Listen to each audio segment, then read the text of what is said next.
Yes. How have you been? Let's do a quick check-in. I've been good. This weekend I feel like I've been such a nerd. Is it? Yeah, because I've been editing these like 3 podcasts. I've just been in my room. Curtains have been down, lights have been off, and I've just been editing for like hours on end. So yeah, it's just nice to be out of the room, to be honest. Yeah, to be fair, like we were talking like yesterday morning. Yeah. And then I had to dip out. I came back and I found you in the same position as I left you. I'm still in the exact same place when you left me. So it felt like super weird. But yeah, I'm so glad like it was done. I did the editing that I needed to do. Yeah. Well it's done. been even though like it was still work, it was still chilled. Yeah. Do you know what I mean? It didn't feel like work. So yeah, it was nice. That's good. What about you? I've got a cold, if you can't tell. Literally came up on like Friday and then it's just like developed. So I'm just drinking all the ginger I can. I think that's good though, like drinking the ginger, the turmeric, all of those things. That's what people usually drink. But I feel like the cold has been circulating. So many people have got colds. I had a cold last week, so I think it's just inevitable, really. I know, it's just the season. I think now I realise, okay, I must have definitely been getting ill because the way I was freezing for pretty much most of this week, and it wasn't even that cold, but I'm like literally shivering. You don't get colds. I know. Like, not colds. You don't get colds. Exactly. You're usually in dresses. You wear tights. Like that's something that would make me feel cold. You're usually all right with the heat. With the heat. With the cold.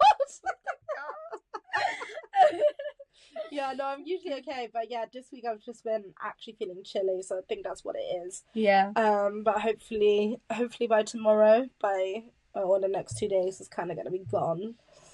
I just hate when it turns into a full viral thing. Because then I'm just miserable. You start changing the voice and the headaches, feeling lethargic, all of that stuff. Yeah. But I do kind of like it when I get a cold because I don't know, I feel like the huskiness makes it sound like sexy almost. Can you relate? I don't know. I've been told many times that my cold voice is sexy, but it takes so long for my voice to recover. Yeah.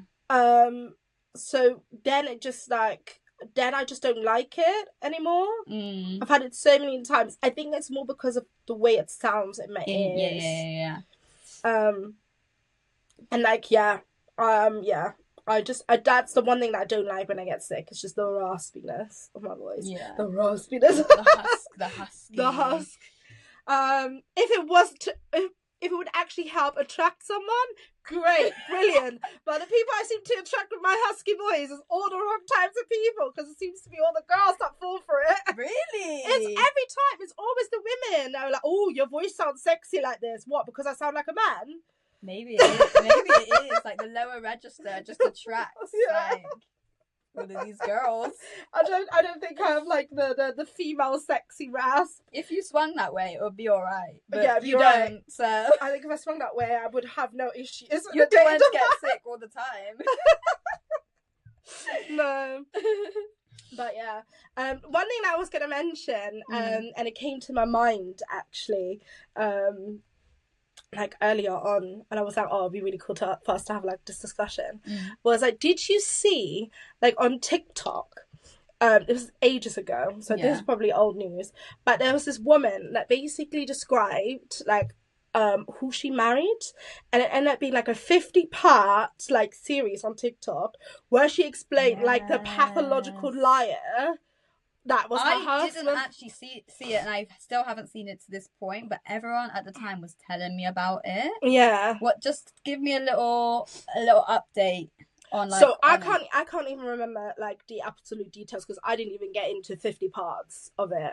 I think I saw the 2 or 3 and then I was out and I forgot about it. ADHD, forgot about it. But it literally just came to mind again. But I think the headlines was like he basically pretended to be this like football player, like or whatever. Like basically had this really like going career. Okay. They met, I think, online. And then like the relationship developed fairly quickly. It was the pandemic, they moved in together, etc., etc. And then she started uncovering the lies and basically found out that everything he said was an absolute lie. He was basically a professional football player. No, he was not like he basically. Oh, he wasn't any of those things. No, he was a pathological liar. That's what he was. He was a professional liar. That's what he was. Oh hell no. And so she was just telling her story. So I think my question to you is that what would you do if you were dating someone or if you ended up marrying someone and then you found out like after maybe like a year into your marriage that nothing they told you was absolutely true? I think I would come out of character, like, and I would go absolutely ballistic. Or I would start plotting. I wouldn't tell him that I knew. Really? Yeah, I wouldn't tell him that I found out and go ballistic.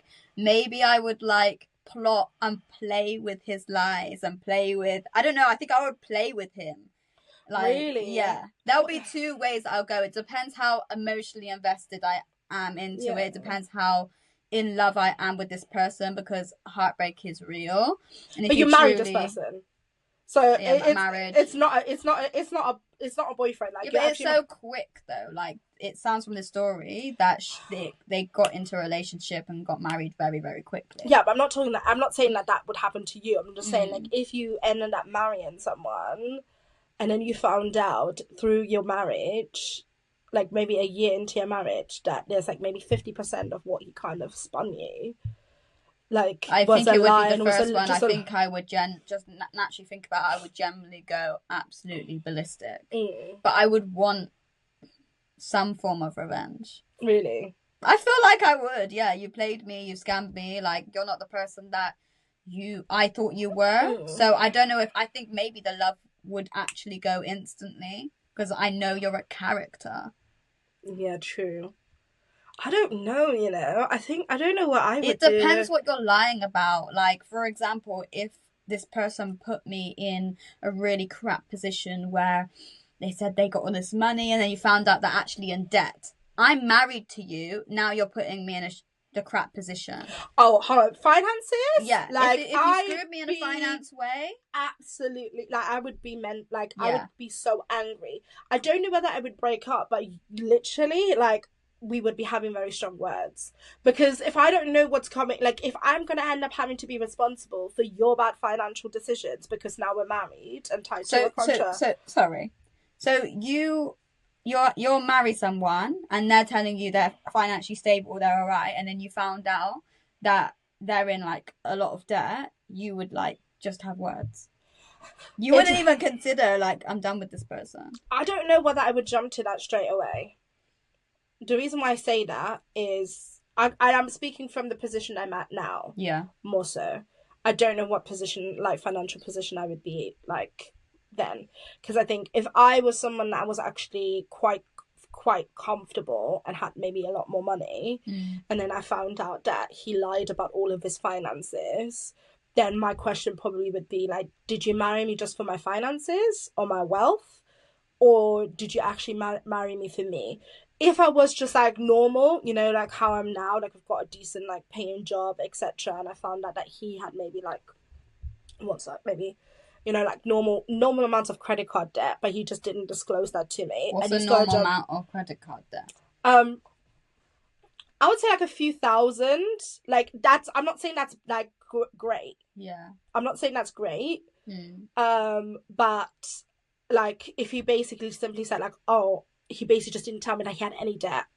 So it's like, oh no, my finances are fine.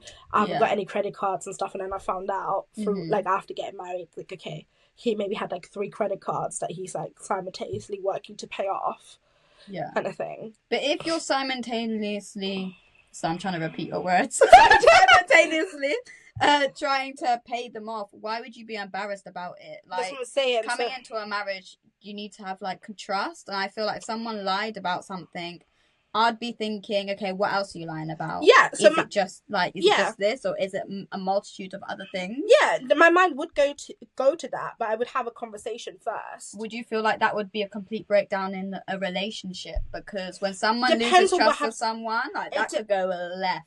It depends on where we go, because I think it also depends on what you hold, like what's close to your value. And I think if saying like I want someone I'm with to be absolutely truthful with me, and that's your most important value for you, and then I can understand why someone would then go through extreme measures and be like, right, you lied to me, that's it, we're done. But I think in these type of situations, if I was in the situation, just thinking of the type of personality that I am, I think I do come usually from like an understanding place if someone then ended up coming to me with remorse. So it depends. If I find out and then he's got no remorse for not telling me, that's a different story, right? Because now you've burdened me with your debt. How can you tell that that's sincere though? Like if someone's like, I'm so sorry, because it just how do you not know that they're just trying to say that to obviously I've got to trust my gut. I've got to trust my gut, and I've got to trust the character. But the things like if this is just to be scammed and lied to, I wouldn't be trusting myself, because I'd be like, I fell for you once, I don't want to fall for you again. I think as human beings, we all fall short, and we all sometimes embellish the truth, or maybe lie about certain things, maybe because we're worried about someone's reaction, or we're fearful, etc. So I think it does depend on your like overall character, and if literally this is like the one transgression. Yeah, it's like how many also red flags were there in the relationship as well, also taking into account other things. And also at this point we're married, so I'm not about to get married and then like quit very quickly. It's like quitting, there's someone's failed you, like you can't think of a thing of you're quitting, someone has quit. They've done the quitting. Yeah, but there's also for me, marriage vows would be for better or for worse. So that's a worse. You could be dating a devil. Like this is the stories that we're going back to. It's like I'm hoping and praying that God will not let me marry the devil. They're out there. You know, I pray and I have faith that if I do end up getting down the altar or walking down the altar, that the person I end up marrying is someone that God has chosen for me. And maybe he might not be a perfect human being and might be prone to failures just as I am. And then I would approach it from that perspective. I think for me personally, that's basically on who I am as a person as well. Like, I think if I go into marriage, like it would be based on faith. I wouldn't just marry for the sake of marry. So I think with that foundation, like even such a situation, I would approach it with like grace and like that idea of trying to come to some sort of understanding. Yeah. And then work through it. It'll probably be a whole lot of counselling that we gotta go through. But that's money that you have to put into that, and he's not going to be paying for it because he's got the debt. So, but I think that's why it's important, though, isn't it, to talk about these kind of things before you go into these type of relationships, especially when you're trying to build a life. And maybe even like visibly being shown, like, okay, I'm financially stable. Like, let me look at your credit score. Let me look at your all of these things. Yeah. If you're going into a marriage, it is partly a financial transaction as well. Like having a look and being very, very clear on what you've got, so you're not falling into a trap. That's true. I have a question for you. So we've kind of had this conversation previously anyways. I don't know if you remember, but I think I was talking about like a wedding that I was going through. One of my friends who's also a Christian got married, and I was explaining to you that within my faith and within our church, it's quite common to do like marriage counselling when you do decide to get married beforehand.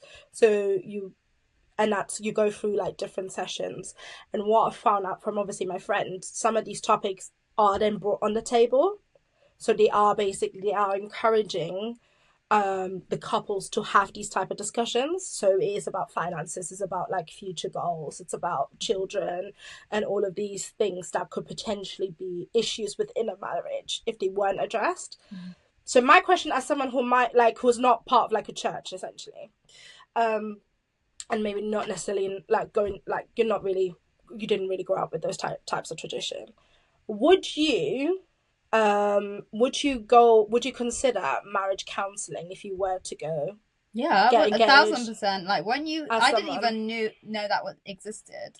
You've mentioned it before, and I thought it was a brilliant idea. So it's pre-marriage counselling. Yeah. So there's marriage counselling once you get married, and then there's pre-marriage counselling. So would you consider, if you were to meet someone, and the person like proposed to you, would you propose like, actually, I want to do a pre-marriage counselling course? 100%. Yeah, I think it's such a good idea, because I feel like people get into relationships for many, many different reasons, and some people have relationships, get into relationships, and their trauma could be in the way, or they could get a communication issue or something like that. And I think marriage counselling can really help solve many different issues, and someone kind of involved in guiding them through this relationship process can help them make it more long lasting, because you've kind of explained everything, and you've put everything on the line at the beginning, and then you can kind of check